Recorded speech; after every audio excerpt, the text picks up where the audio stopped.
বেকার ছেলের হাত ধরেছিলাম মা বাবার অবাধ্য হয়ে। সেদিন সবাই বলেছিল, তুই পাগল, একটা বেকার ছেলেকে বিয়ে করবি, তোর জীবনটা নষ্ট হয়ে যাবে রে। কিন্তু আমার মনে হয়েছিল সফলতা একটা সার্টিফিকেট না, একটা মনের ভিতরে আগুন। সে ছিল গরিব, কিন্তু ওর চোখে আমি স্বপ্ন দেখেছিলাম। আমি দেখেছিলাম ও চাইলে একদিন বড় কিছু করতে পারবে। তাই আমি হাত ধরেছিলাম, জেনে শুনেই হাত ধরেছিলাম। কিন্তু তখন কেউ পাশে ছিল না, না আত্মীয়, না বন্ধু বান্ধব, না আমার মা বাবা। বিয়ের পর আমরা খুব কষ্ট করেছি। একটা ছোট্ট ভাড়া বাসায় দিন কেটেছে চাল ডালের হিসাব করে।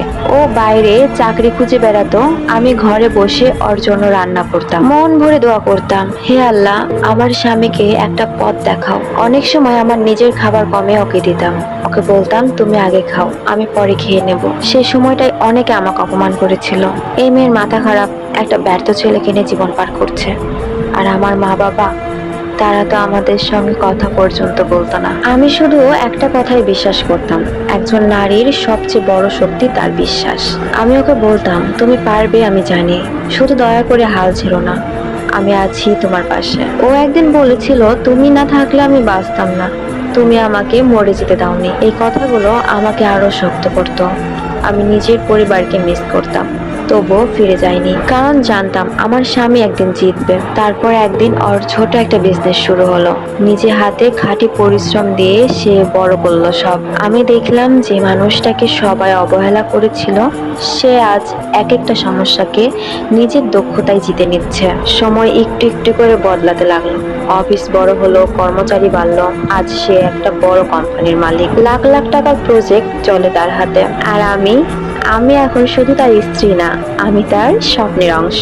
আজ আমার আলমারি ভর্তি শাড়ি, সোনার গহনা, যখন যেটা মন চাই পরে ঘুরে বেড়াই। ড্রেসিং টেবিল ভর্তি সাজগোজের জিনিস, যেটা চাই ও নিয়ে আসে, যেটা আমার স্বপ্ন সে পূরণ করতে থাকে। যখন মন চাই ছাদে চা খেতে যাই, যখন মন চাই রেস্টুরেন্টে ডিনার করতে যাই, আর যখন মন চাই যে কোনো জায়গায় ঘুরতে যাই। একদিন চুপচাপ পাশে বসেও বলে, তুমি না থাকলে আমি আজ কোথাও থাকতাম না। সত্যি বলতে আমার এখন কোনো কিছুর অভাব নেই, না ভালোবাসার, না যত্নের, না সম্মানের। ও এখন যেখানে যায় আমাকে নিয়ে যায়। আমার পরিচয় এখন শুধু আর স্ত্রী না, সবাই এখন জানে এই মেয়েটাই সে, যে ওর কষ্টের দিনেও পাশে ছিল। কিন্তু মা বাবা, তোমরা তখন কেন বুঝতে পারোনি?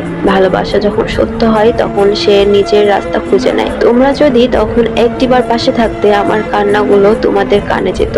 আজ আমি চাই তোমরা আমাকে একবার মেনে নাও সেই মেয়েটিকে, যে তোমাদের অবাধ্য হয়ে নিজের জীবন তৈরি করেছিল, কিন্তু ভুল করেছিল না। আজ আমি সফল। আমার পাশে সেই মানুষটা, যার একটাও চাকরি ছিল না একসময়, সে এখন অন্যের জন্য চাকরি তৈরি করে। আজ আমরা হাত ধরে হাঁটি, যেভাবে শুরু করেছিলাম। আমি শুধু একটা কথাই বলি, ভালোবাসলে বিশ্বাস করো, কেউ যদি তোমার পাশে দাঁড়ায় তাকে ধাক্কা দিও না, কারণ সেই মানুষটাই একদিন তোমার জীবনের গর্ব হবে। আমি যদি সেই দিন হাতটা ছেড়ে দিতাম, এই সুখটা কোথাও পেতাম না। আজ আমি শুধু সুখী না, আমি গর্বিত, কারণ আমি ভুল করিনি, আমি ঠিক মানুষকে ভালোবেসেছিলাম।